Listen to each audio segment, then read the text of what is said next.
Sweet, there we go. All right, we are live with another podcast episode with a newly crowned IFBB Pro. What is up? Yeah, I'm happy to be here. So, just for the people that don't know me, I'm Andrew Uz. I just turned pro at the Amateur Olympia this year, October of 2025 in classic physique. Hell yeah.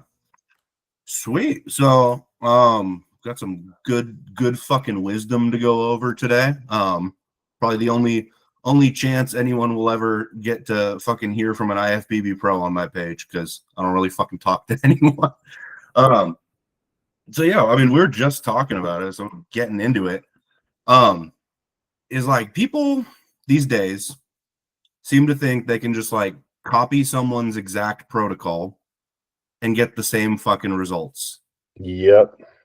And from fucking experience, I know myself, that ain't fucking true. No, I think that people need to look at another person and say, if I did everything the same as Usain Bolt, right? If I trained as hard as he did, if I ate what he did, if I slept as much as he did or whatever, would I ever be the same kind of sprinter? Fuck And no. there's no fucking way, right? And so I think bodybuilding is a sport where people assume that they're going to be able to just copy somebody else's protocols, whether that's food, whether that's training, whether that's drugs. And, I think the big thing that they're missing there is that experimenting for yourself and finding what works for your own body with your own genetics is actually part of the fun part. Train like Dorian and see how that works. And if that doesn't work, train like Jay Cutler. And it's very, very different,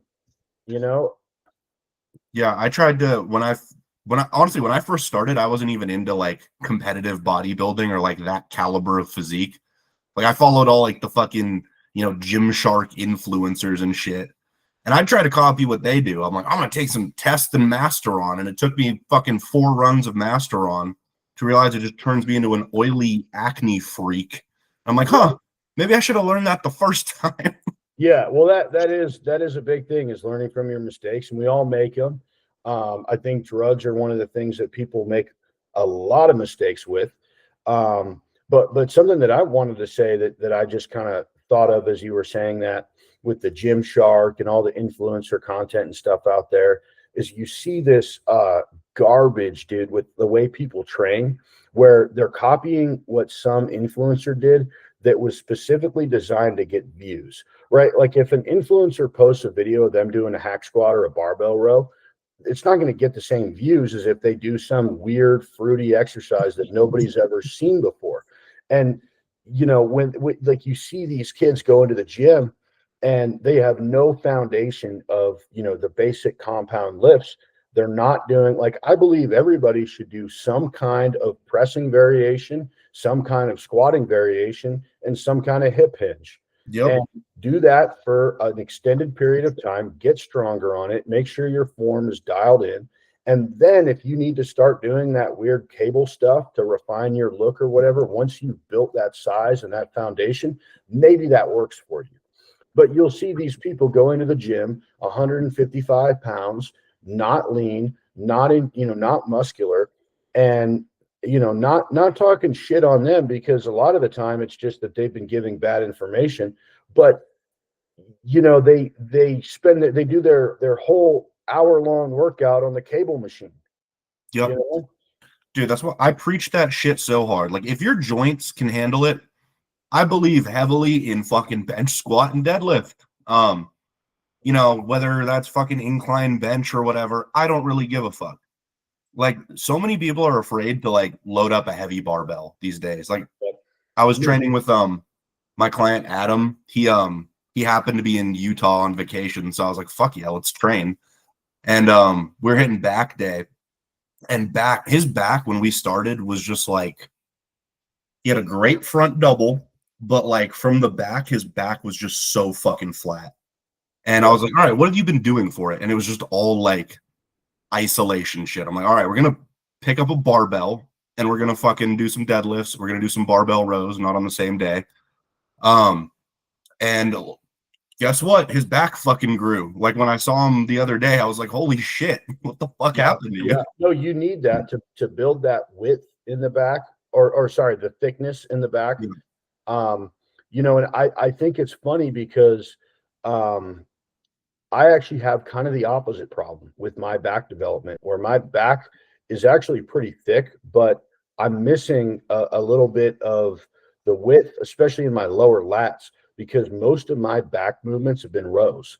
And I've looked up to Dorian Yates for basically the whole time I've been into bodybuilding. That's been sort of the person that I followed. And I'm actually having to break some of those habits where I almost went too far. Where I was doing mostly rows and I was doing mostly, a lot of hip hinges and stuff like that, to where my back development occurred mostly in the thickness department rather than the width. But I think with these influencers and all the, weird pull downs and all the stuff where they put the straps or the do your Keenan flaps, bro. Your Keenan I flaps. can understand that trend. Like I've been seeing that, and it's like, it's unbelievable how people have been manipulated into thinking that that's an effective lat exercise for a beginner, when there's, all the big backs in bodybuilding history have been made through barbell rows, pull-ups, pull downs, machine rows, T-bar rows, Meadows rows, dumbbell rows. There's so many good exercises. I could probably spend the next 15 minutes naming better back exercises, right? Pullovers, cable, dumbbell, machine, there are so many ways that you could build a great set of lats, spinal erectors, traps, rhomboids, all of those muscles. And if you're just trying to isolate the top part of your lower lat where it connects to the teres and all this crap, that's for somebody who's already built all that size everywhere and just needs to polish and refine. That's not for the beginner that's just starting out that wants to grow everywhere. And I believe very passionately that the average guy just walking into the gym, before you get into any of that, should focus on basically getting a 2-plate bench, a 3-plate squat, and a 4-plate deadlift before they do almost anything else. Yep. I mean, fuck, one of my old coaches, his standard was like 3-plate bench for reps, 4-plate squat for reps, 5-plate deadlift for reps. Absolutely. Yeah. And I think we're not there on some of them, but we're getting there. Everybody's a little different, right? Like if you got a guy that's, 5'2", 120 pounds, maybe like a 185 bench could be like closer to what he's looking at before his development hits that point where he can start branching out. And I'm not saying you go in there and only do that, but I started training with basically the 5x5 and the simple programs like that, and then throwing in some isolations at the end after my compounds. I was going to say the most progress I have ever made in like the shortest amount of time was running fucking Mad Cow 5x5. It's crazy. And when you're a beginner, when everything works, you might as well try to get strong, because that's hard to do later on. Yeah, I mean, I'm getting back in because when I was working with Little Dave, he had me take a break from the compound movements, or not compound movement, but like barbell, squat, bench, and deadlift. Yeah, I've been like getting back into it and like trying to progress on those, like with all the other shit I'm doing. Fuck, it's hard. And I will say, like, you get to a point, and everybody's different, but you get to a point where maybe you don't need to be doing those exact movements. Like you don't need to be, like I think a barbell bench is probably the most dangerous movement that you can do in the gym. Once you're, advanced enough to where you're moving a dangerous amount of weight. But I have yet to see somebody tear a pec from 135-pound bench press, right? Yep. And so I can't even rep 3 plates for more than 3 yet. I can still progress on that without injuring myself. Sure. But I think once you get to 2.5, 3 plates, maybe it's worth switching to dumbbells or something like that. And I don't think there's anything wrong with that. I think with a squat, once you're comfortably squatting 3 plates for reps, there's no reason to not switch to a hack squat or, something more supportive, specifically for like a hypertrophy focus. That's obviously what we're talking about. And so just to make that clear to the audience. Yeah. Get out of your power lifters. Yeah. Fuck you guys. We're here to build muscle, You guys are you'd be bodybuilders if you could stick to a diet. Oh man. I love people fucking ask me like powerlifting questions on my story. I'm like, you're talking to the wrong fucking guy, bro. Yeah. No, I mean, I'm mostly kidding. Like but obviously within our sport, like there's so many things that we have to do differently. And I think we can learn a lot from the power lifters and from the strongmen and the other sports where they have like, and I've heard a lot of really good bodybuilders talk about this, is the fact that they progress those the way they treat their training, they take that very seriously, and it's all structured and scripted. And I think a lot of bodybuilders, are especially kind of younger guys, go into the gym and they're like, oh, it's chest day. And they walk in there with their buddies and they're like, what are we going to hit today? And it's like, oh, well, today let's start on a pec deck, and then we'll bench, and then we'll do some dips, and then we'll do, and then the next week they go in and do something completely different. And then it's hard to know if you're progressing. And I have the same issue with nutrition, where people might follow macros, and that works for a lot of people. And I think there's nothing necessarily wrong with that. But you get these guys that are like, they want to eat some weird shit, and they like bend their macros to make it fit. And it's like, you're not supposed to be eating like 2 Krispy Kreme donuts. Turkey sandwiches. Turkey sandwiches, right? Both cheeseburgers. So, so it's like, if you really want to eat those Krispy Kreme donuts in the morning, and you eat that, and then that's all your fat for the day, and then you're eating nothing but shrimp and green beans and white rice for the rest of the day, and it's running right through you, now you're going to wake up in the middle of the night hungry because you weren't smart with the way that you set up your diet. So I think that macros can work. I think that there's some benefits to flexible dieting for certain people. I think at the high level, like if you're prepping for a contest, I don't think there's any room for that really. But it's just, I think that for most people who are kind of getting started, and I think like a lot of the people that might be watching this that are kind of looking to set up a program, like build a diet that you actually like, where you're looking forward to every meal, and then just eat the same thing every day. Yep. I advocate heavily for like meal plans over macros. Even though I only do like lifestyle coaching, like everyone's on a meal plan, training day and rest day meal plan, like different, like none of that fucking. I've had, like, when I first started in the gym, I may have hired a couple influencers as coaches, and these fuckers would give me macros. I'm like, what the fuck am I supposed to do with this? The worst thing that I see all the time with guys that come to me, and it's not their fault, it's just that there's bad information out there. The worst thing I see is when guys, and I'm sure you've had this too, guys will come to you and say, I hit at least 200 grams of protein, and then other than that, I'm getting about 3,000 calories a day. It's like, well, okay, you're tracking your protein. You might as well track your carbs and your fat, right? Yep. But shouldn't you be strategic about how you implement those macronutrients also?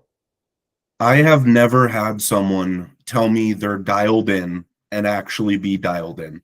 No. Like when I'm having conversations with people who are asking about coaching, it's always like, I'm dialed in. I'm like, okay, send me your MyFitnessPal.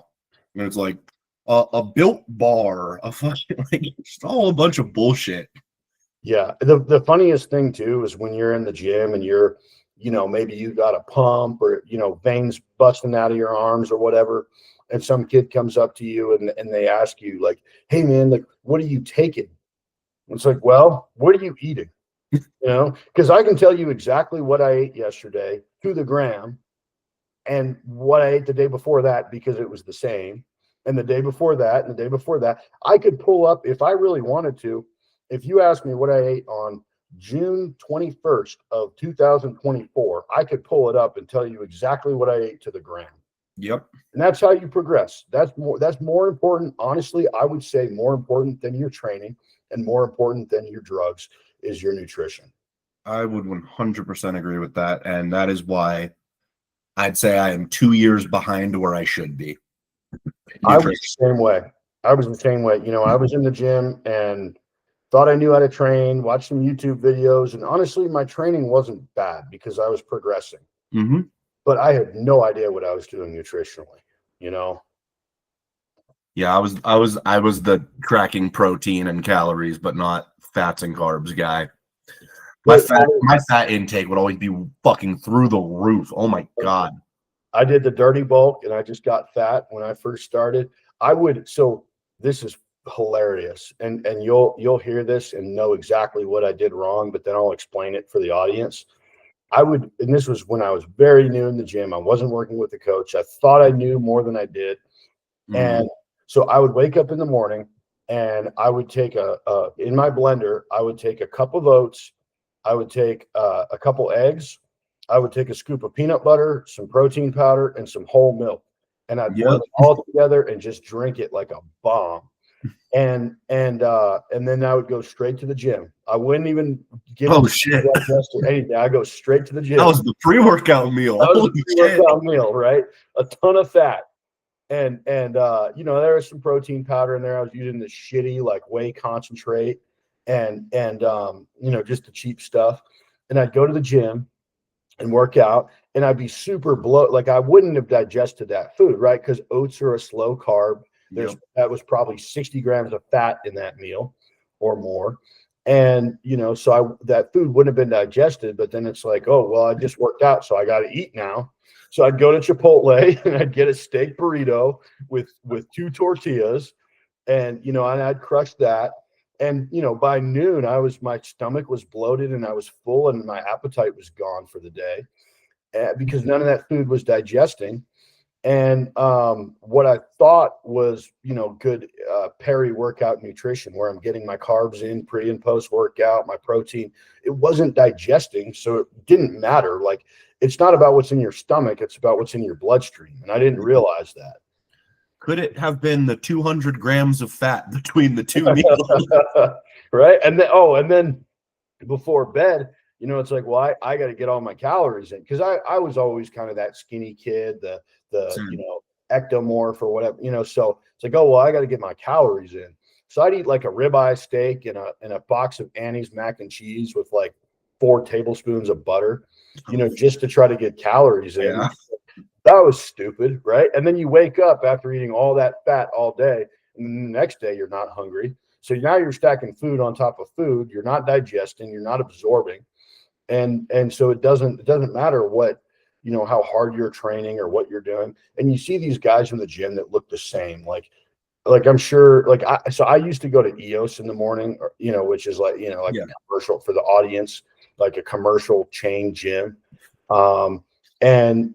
I'd go there to do my fasted cardio and stuff in the mornings. And I'd see people there that like, you see them there every day, but you never talk to them or you never interact with them or whatever. So you don't find out what they're doing, but you see them training hard as fuck. Mm-hmm. And they're working in the gym, but that the other 23 hours of the day, they don't give a fuck what's going on because 2 years later, you see the same guy and he looks exactly the same. Yeah, no, it's crazy the amount of people that just gain and lose the same 20 pounds over and over again.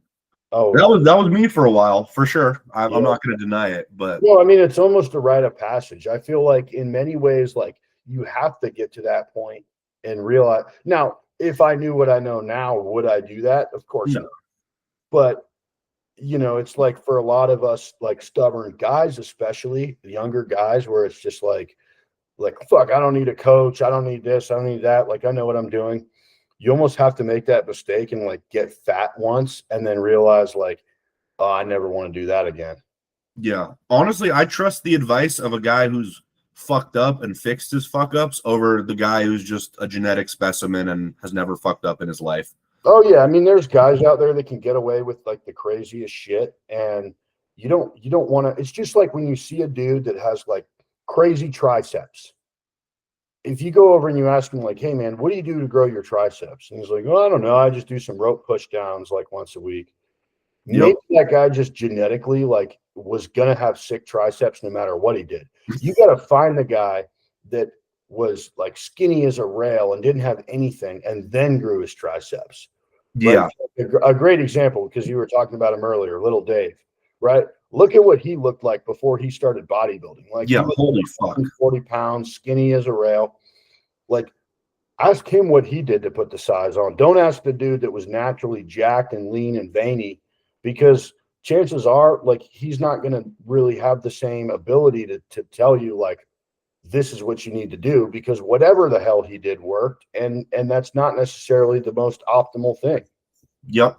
Dude, literally all my hate comments on my videos where I'm just like being honest about like what it takes for your average person who isn't a genetic elite, all of the comments are just like, well, my cousin went pro off of 500 tests and he trained 3 times a week and just tracked macros. I'm like, okay, cool.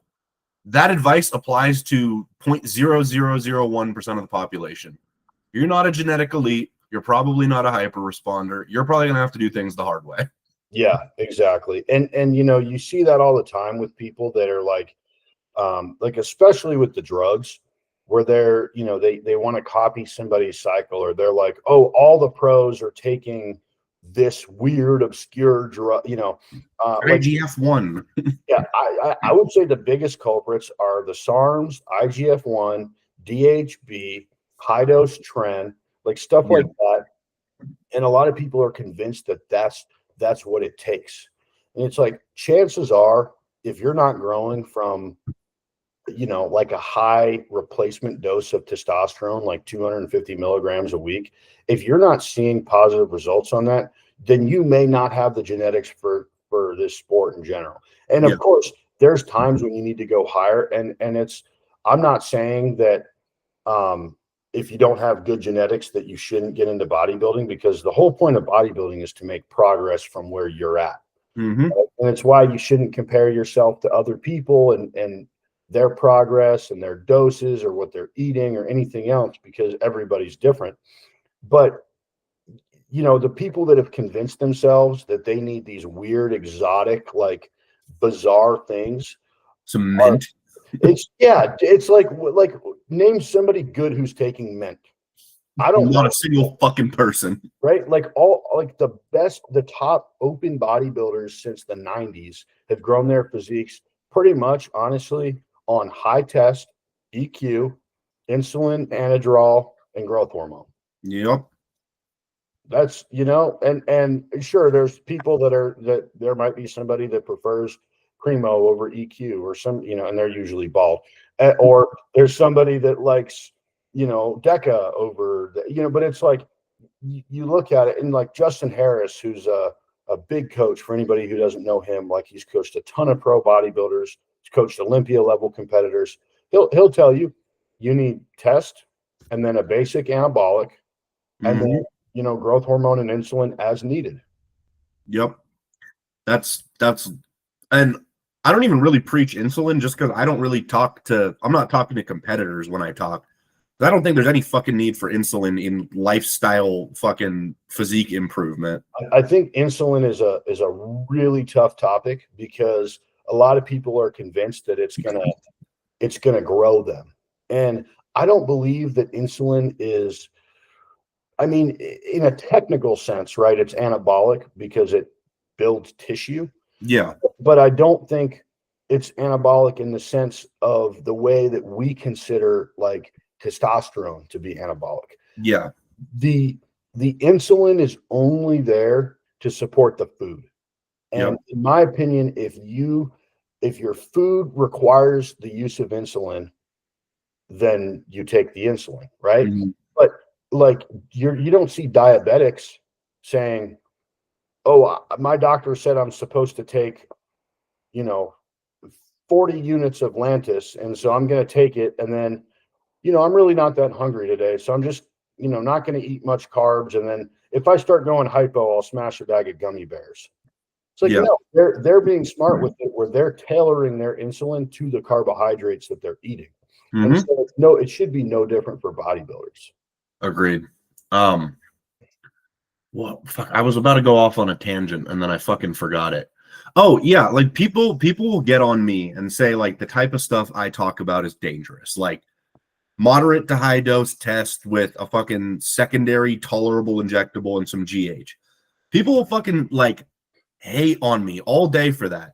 And I see fucking nothing on these guys like their typical cycle is like, oh yeah, I take Tren and Superdrol, and my following is mostly grown ass fucking men.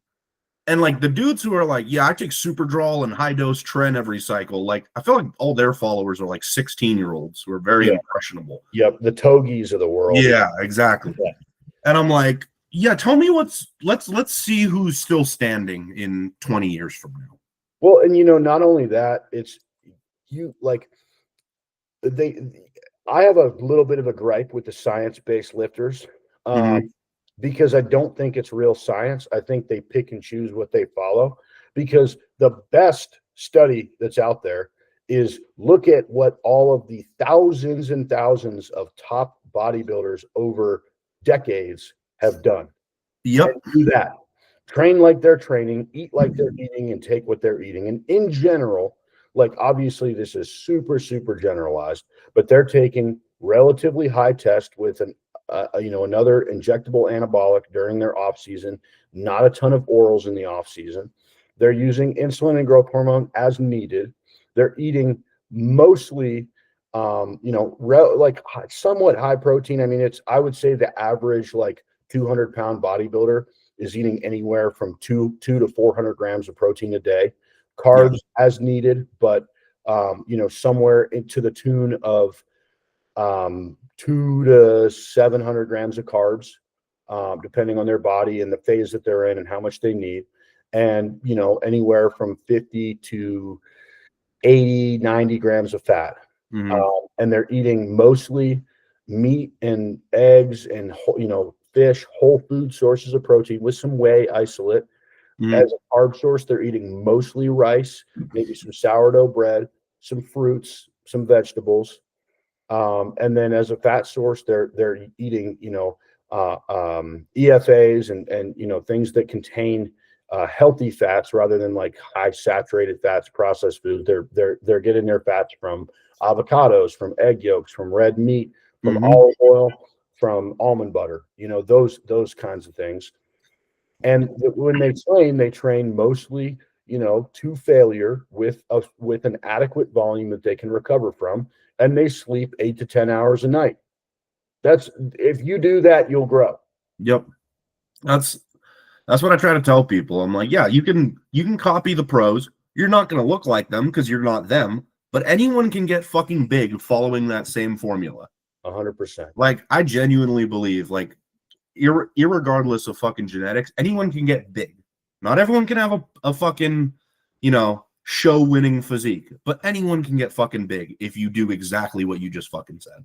Yeah, and of course, all the other stuff, I think people miss the forest for the trees. And there's stuff like, I'm a big fan of intra-workout nutrition. Doing the intra-workout shake with, I like to do personally, I like my intra-workout shake to contain fast digesting carbs, EAAs, glutamine, creatine, taurine, and salt. And, I like the late John Meadows, obviously, somewhat pioneered that, or I guess popularized it among bodybuilders. There were other athletes in other sports that were doing that. And I think that the intra-workout nutrition, or even the peri-workout nutrition, like eating most of your carbs for the day, pre and post workout, especially in a diet phase where your carbs are more restricted. I believe that will give you better results. But I also think that there's people that obsess with the like minutia of it all, and they forget the fact that it's like, at the end of the day, getting your food in, training hard, resting adequately, staying hydrated, and taking basic stuff where you can stay healthy. That's 90% of it. And everything else is just kind of polish, right? Yep. Yeah, like one of those things that I feel like people hyper obsess over, and I want to hear your opinion on this, is like GH timing. And I remember just take it all before bed. I'll tell you that. No, I remember that was like the John Meadows thing. He's like, yeah, there's an ideal time, but what really matters is get that shit in you. Yep. No, I completely agree. I think that there's, the people that talk about it for fat loss and, this and that. From what I understand, the peak onset time takes a few hours to kick in. So if you pin your GH and then you go straight to the gym for fasted cardio, chances are it's not liberating those fatty acids into your bloodstream to be burned the way you think it is. Mhm. If you take it pre-workout versus post-workout, does that really matter? Well, not particularly, because when you recover, it's not that you work out and then the muscle recovers and grows within an hour. It's that recovery process takes days. Mhm. And then not to mention the fact that the growth hormone itself isn't doing that recovery. It's the IGF-1 that your liver converts it into, which that's also not an immediate process. And so, yeah, it's just take it all before bed. Yeah, I feel like, and I'm just gonna name drop him because it's the biggest culprit I see. Is what's his name? Todd Lee, I think that's his name. Oh my God. Yeah, like he'll drop a good take every now and then, but he has these motherfuckers obsessing over like daily injections versus 3 times a week versus 2 times a week, and it's like these fuckers can't even get in 6 meals, and they're worried about that. Well, and the other thing I don't like about his approach, and I think this is a good topic to get into, is that he believes that you should only use a replacement, that your testosterone dose should only be what you need to generate the estrogen level that's optimal. And from there, you should add Masteron to grow, and that's it. And I think that's a lazy approach. I think that's, in many ways, it's like an idiot-proof thing, because if you're taking 200 milligrams of test and your estrogen is, you're at 45, and that's where you feel good, and that's what's optimal for you. And I do understand that, based on where you're, and this may be getting a little technical for the audience, but like, I get that theoretically there's an optimal estradiol level for where you're going to have the most GH conversion into IGF-1. Mm-hmm. Whether that translates into more muscle growth, I don't know. I don't think anybody knows. So I think that's somewhat of it's an approach where you're focused on lab markers more than you're focused on actual tangible progress. And I don't think that's smart. But then he's just like, then just run your Masteron up as high as you need to grow. And if you're not growing, you just take more Masteron. So you might have a guy who's on 200 milligrams of test and 2 grams of Masteron.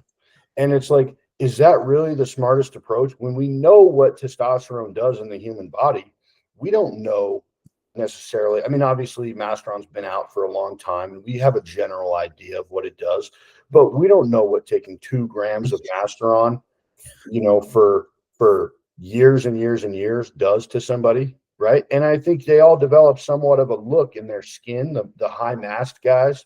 Yeah. It's just, to me, anyone who tells you that there's only one right way to do something is probably a charlatan. Like, that should be a red flag. Exactly. Yeah, like I've experimented with a ton of shit simply just to try it. Like, I mean, I'm sure like you remember on like the old fucking like r/PEDs or like, old bodybuilding.com shit, like people pushing like the low test high deca. Oh yeah. And I was like, you know what? I can't have an opinion on this until I've tried it. So I fucking tried it. I looked great. I felt like so unmotivated. It makes you feel like you're just like a lazy stoner, for lack of a better way to put it. But I was like, you know what? I'm going to try it just to see if it works. And it works. It's probably not ideal, but it works. Well, I think I think people are just forgetting what, like, yeah, you see the DECA only guys, or you see the guys that are like low test with finasteride and then a high DHT derivative, because they want to block the conversion of actual DHT because they think that that's what destroys their hair, but they still have, grams and grams of androgens floating around their blood. Like, some of that's bound to hit the hair follicle, right? And so you have all these weird approaches where it's like, look, just do what everybody else is doing. Like, if you like stay kind of in the middle of the pack, like think about a school of fish, right? The fish swimming at the very front of the school of fish might get to the food first, and the fish swimming in the very, very back might be the last one to run into a predator. But a shark might snatch those up because they're on the outsides of the school. Fish that's swimming in the middle is pretty fucking sick, you know? And that's kind of how I see it, where it's like, let everybody else be the guinea pigs, and then just do what the good people are doing. And there, you know, there is something to learn from that. You know, that's as good of a study in my mind as, or better than, you know, this crap where they take some undergrad kids at a university take 10 untrained subjects and put them through a 6-week training protocol with high versus low volume, where nobody's training to failure and none of them have lifted before and know what training to failure is. And the examiners or the people running the experiment aren't even monitoring their training. And then they come to the conclusion that, oh, you got to be doing 40 sets a week of quads if you want to see any growth. Like, maybe those people do because they're doing 40 shitty sets and none of them have any experience training, and they don't know what a hard set looks like. Right. And so, but then you look at the guys, you know, on the Olympia stage, maybe they're doing anywhere from 6 to 12. Right. So it's just one of those things where you have to take all that shit with a grain of salt, I feel like. Honestly, whenever someone quotes a study to me, I just almost immediately disregard their opinion. Yeah. I'm like, they'll hit me with like, well, EQ is gonna fry your kidneys. I'm like, oh yeah, is that from the study where they gave like rats like 2 grams of fucking EQ? It was some shit with rabbits where they, you know, and it's like, first of all, you're not a rabbit. Second of all, like, do you even understand what the kidney is and what it does and what, you know, like, so honestly, that's another thing, another hot take of mine in bodybuilding is the people that stress, and I hope this doesn't come to bite me in the ass one day. Maybe I'll eat my words, but a lot of people stress about kidney and liver. And I think they're focused on the wrong stuff. They focus on the astragalus and the shit like that, the supplements, the pills, or the compounds. They're like, oh well, EQ is dangerous on the kidneys, so I'm going to take Primo. Well, if your blood pressure is 165/95 and you're walking around like that for years, that's what's fucking up your kidneys. Whether it's EQ or any other androgen that's driving up your blood pressure, that's what's fucking up your kidneys. Or if you're dehydrated, or if you use diuretics for every show and you're competing multiple times a year for years on end, that's what's fucking up your kidneys. The kidney is like a coffee filter where you want water to be dripping through there so it doesn't shrivel up and dry out. So you got to stay hydrated to keep your kidneys healthy. But if you blast it with a fire hose, it's going to rip the paper and destroy it. So blood pressure control is the biggest thing. Another thing that really, too for kidneys for sure. Another thing that really pisses me off is the idea that you have to donate blood to reduce your hemoglobin and hematocrit and all this bullshit. And first of all, most people who think they have high hemoglobin and hematocrit just didn't drink anything before they went in for their blood work, and so they're not hydrated, and so they have sort of a falsely like a what's the opposite of delusional? You know what I'm talking about, right? It's like a false positive. It's like a false positive where instead of your blood being watered down to where it normally should be when you're hydrated, your blood's like extra concentrated. You know what I mean? And so then they think their H&H is high and they're like, oh my God, I'm going to get a stroke. It's like, first of all, that reference range, we're talking about a reference range that's made for people who are like 70 years old and at risk of a stroke. Like if you're not 70 with AFib and a sedentary lifestyle, you're probably healthy with your hematocrit. If you're an athlete and your hemoglobin is 17, your hematocrit's 53, like that's probably because your body is trying to adapt to the fact that every week you go in and you do an all-out set of hack squats, and your body is trying to give you the ability to carry as much oxygen to the muscle as possible, and that's a good thing, right? Or you have sleep apnea that's untreated, and you can't breathe in the middle of the night, and so your body's trying to optimize oxygen carrying capacity by driving up your red blood cell production, and going and basically the modern day equivalent of back in the old days when they put leeches on you to drain your blood out. that's what you're fucking doing by going and donating blood, and it's going to drive down your performance in the gym. Fix the sleep apnea, fix the hydration, fix your blood pressure, fix all of those things. And then if it's high, then you can maybe take some steps. And look, I'm not saying donating blood is bad. Like when somebody gets in a motorcycle accident and they need a couple units of blood transfused, it's great that there's, kind, generous people out there that are willing to donate their blood to help other people. But if you're a bodybuilder donating blood, it's probably doing more. You're probably doing more charity work than you are doing for anything for your health. Okay. Yeah, that's interesting. I've honestly, I'm guilty. I was a kind of a chronic blood dumper. Do you notice your performance suffers in the days following that? Personally, not really. Unless I'm like trying to hit legs same day. I haven't really noticed much.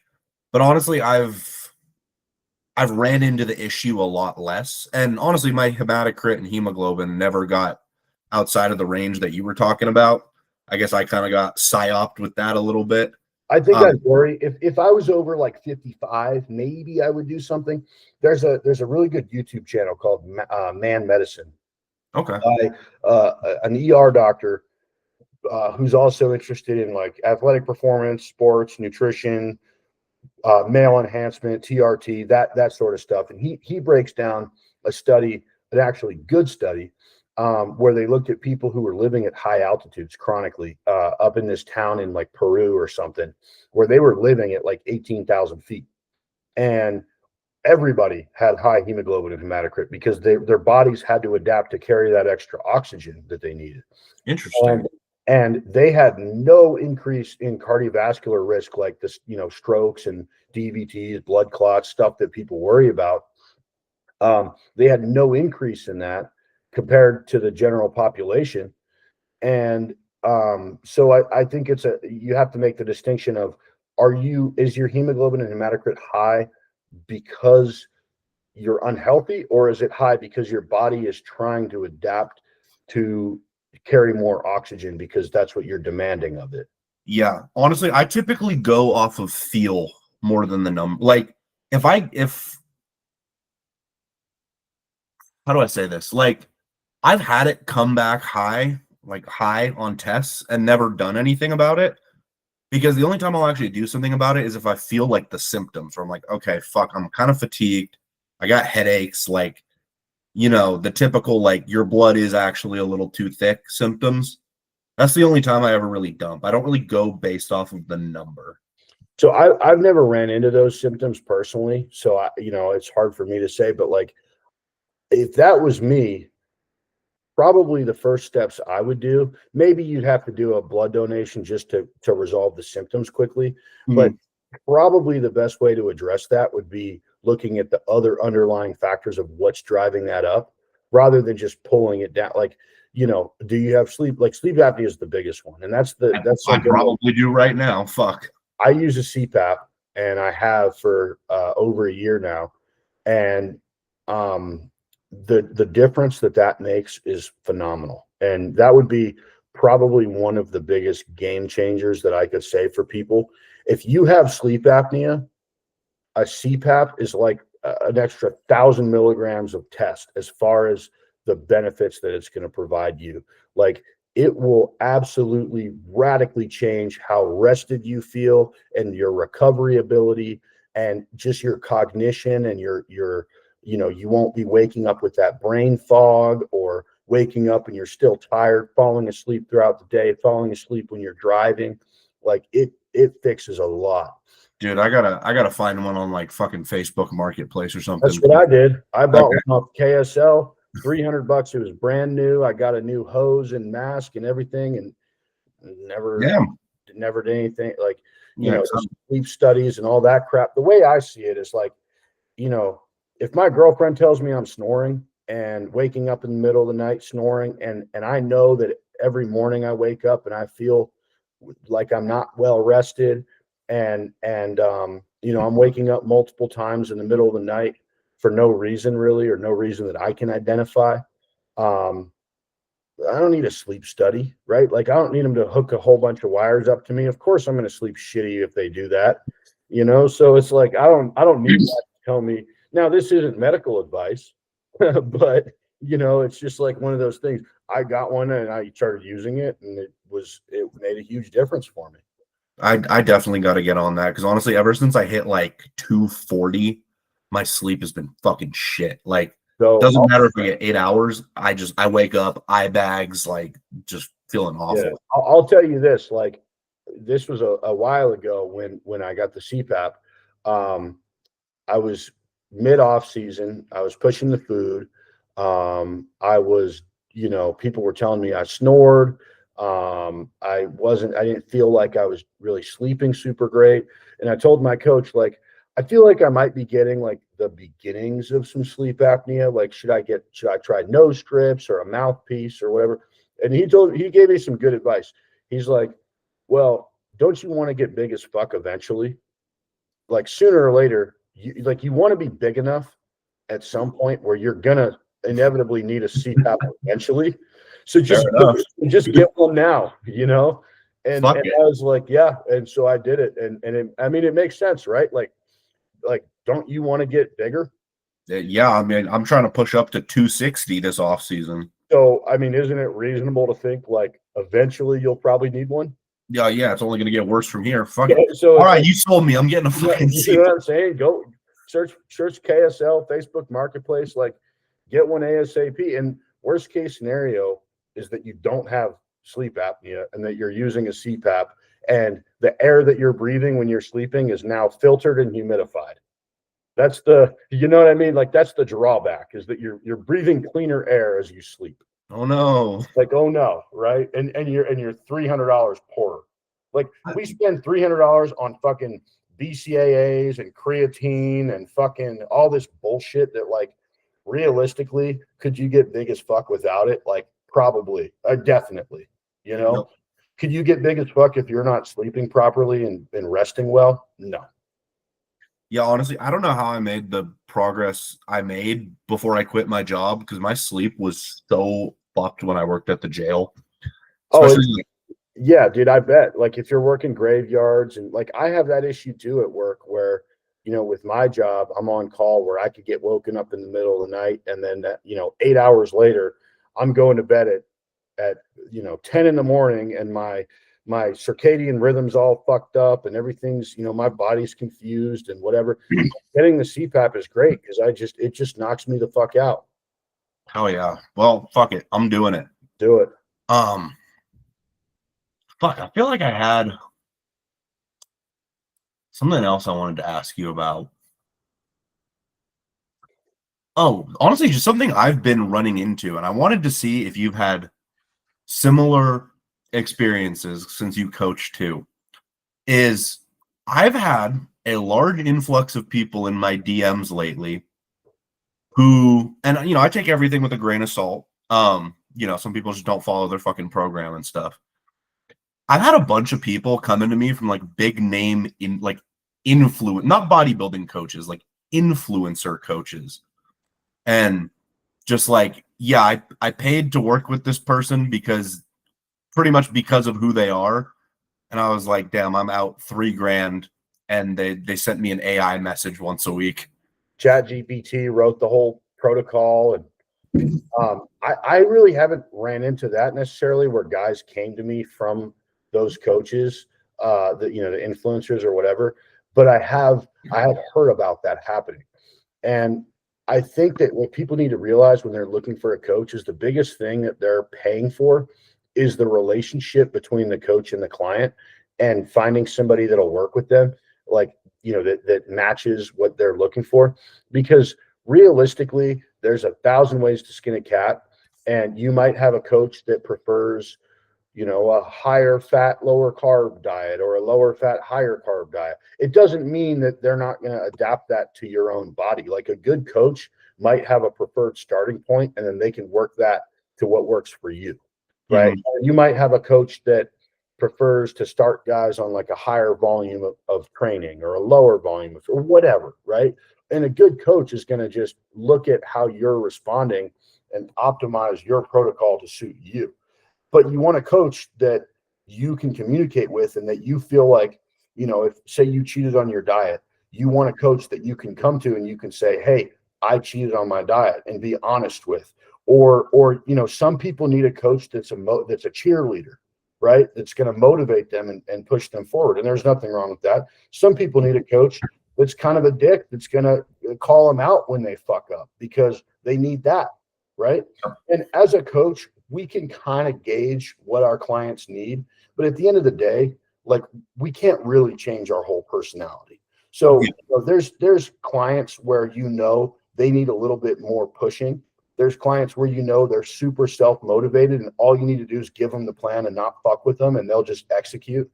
And we can deal with that as coaches, but eventually, if your personalities don't mesh, you're not gonna, like, it's like any other relationship, right? Like, you might be like, I love brunettes, but there's this blonde girl that's like checks every other box. Well, are you going to throw out that entire relationship over something superficial like that? Or should you be looking for those traits that we get along? We're similar. We like the same things. We like spending time together. We have good conversations, right? That matters a hell of a lot more. And so I think it's no different with a coach. I definitely agree. I feel like that's giving all coaches the benefit of the doubt that they're all good.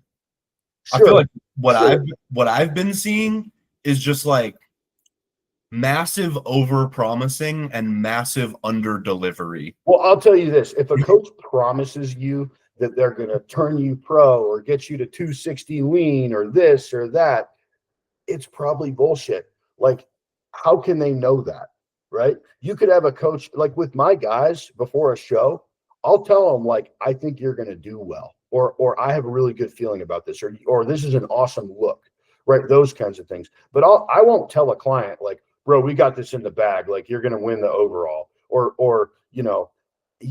whatever, those kinds of things, because you just don't know. Why would you promote that as a coach? So that's a big red flag in a coach. And I think that everybody should do their own research. If a coach tells you to take something, or if a coach tells you to do something where it just maybe it doesn't seem right, do your own research. I think the other thing too is people shouldn't be afraid to ask questions. And so if a coach says, don't question me, just do what I say, then that's a bad coach, because another part of coaching is educating that client and teaching them. Yep. I love when clients like question me, like, hey, so why do we, like, I had someone today, I like swapped, like, their last meal was a shake and we're getting a little deeper into a deficit. So I'm like, I want to give them more actual food, even though it's going to be less calories. So swap that meal for chicken and veggies. Yep. And he was like, hey, why can't we do Greek yogurt? I like that more. And I like explained to him the rationale of why I chose what I chose. And it's like, yeah, is it a little extra work to answer, like, kind of non-check-in questions? Yeah, but like, I want you to know why we're doing shit. Like, yep. So that way, because do I wish I could just keep every client forever and keep making money? Yes, but at the end of the day, the goal is that eventually, at some point, since I don't do like bodybuilding coaching, essentially they'll never need me again. Yeah, that's the end goal. Yeah, and I think that a mature and responsible coach will know that relationship, the coach-client relationship, may last for a brief period of time, a moderate period of time, or a long period of time, whatever that is. But they should leave you better than when they started. Correct. Yeah. Fuck, man. It's really funny. Like, I don't know if you've ever ran into it, like guys who've like gotten kind of burned by coaches. Yeah. Or I say burned, but like I had some guy in my DMs the other day who was just like mad at his old coach. It was like, I'm gonna take it out on this guy. I'm like, bro, I've never worked with you. Like, so you're just like all the other coaches. I'm like, bro, you're not my client. You don't work with me. Yeah. Like, I'm sorry you had a bad experience, but like, no, dude, I feel like it's very much like, to go back to the analogy, I think coaching client relationships are very much like romantic relationships. Yeah. People will carry their past like issues into the next one. And it's like, no, if that's you, it's like what they say, like work on yourself before you're ready for that relationship. I agree with that. Like if you still have traumas from your old coach, from whatever the hell happened, like work that out before you come to a new coach and bitch about the things that he hasn't even done wrong yet. Now when you go to a coach, you should definitely say, hey, I've tried this in the past with another coach and it didn't work. Or, hey, this is what I know about my body and this is what I think works best for me, so that coach has the most information. But don't go in with the, start working with a new coach and assume that like, oh, this guy's just like the last. Then why'd you hire me if you had a bad experience with your old coach, right? Like if Exactly. if you had a bad experience with the coach and then you think I'm going to be the same, why'd you hire me? And Exactly. unfortunately, I haven't had that happen. But it's funny how I've had small snippets of things that you can tell that somebody's had a bad experience with another coach and they're sort of like trying to brace themselves to prevent that from happening when they work with you. Yeah, exactly. Like I have one client who's like this client is like an older dude. And he's on gear, and he's had high blood pressure his whole life. So he's been taking telmisartan for like a long period of time. And his last coach like dropped him because he didn't tell him that he was taking telmisartan. And I'm like, what are you getting mad at this guy for managing his blood pressure? And so like he came to me and he's like, here's everything I'm on. I'm like, all right, I appreciate the information. And he's like, anytime there's like just like a minor change in his medication, he's like, bro, is this okay? I'm like, yeah, bro, I trust you to manage your blood pressure. You've been doing it for 20 years. Yeah. And I'm like, that was just insane to me. You definitely get like the oversharing clients, but I'd always prefer that over the undershare. Yes, 100%. So. I'd rather have a guy that is like fucking up a little but tells me than a guy who's doing perfect, but I only hear from him once every 3 weeks. Exactly. For sure. Well, I got to eat another meal here. So you're good, bro. We should do this again sometime. Part 2. I am down, brother. I will put all of your info in the Instagram cap or the YouTube caption, so people can go find you if they're interested in your services. Good. Yeah. I mostly do competition, contest prep, but I'm happy to work with guys that are interested in that in the future that don't necessarily have a show in mind or something like that, where they're sort of the competitive aspirational body. Yes. So everyone who comes in my DMs and asks me if I'll prep them for a classic show, you know who to go to. Sounds good. Well, all good right. talking to you. And I will see you next time. Sweet. See ya. Later.